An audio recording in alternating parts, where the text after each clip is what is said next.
Jadi sekarang ni kita dah berada di bahagian bawah. Kita akan tengok view lautnya. Jadi ni ada beberapa tingkat. Terus di bawah sana ada gazebo. Dan di depan menghadap ke Tanjung Kelet. Ini viewnya dari bawah. Tu tampak kres.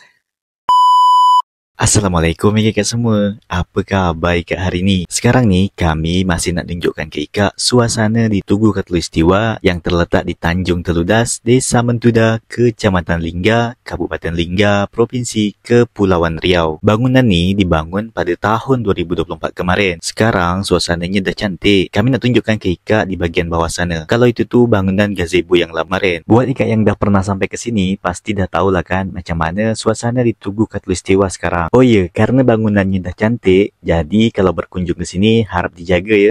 Selepas ni kira-kira apa lagi yang nak Ikat tengok? Cuba Ikat komen. Mana tahu nanti apa yang nak Ikat tengok dapat kami tunaikan. Buat Ikat yang belum follow akun kami, bantu di follow ya.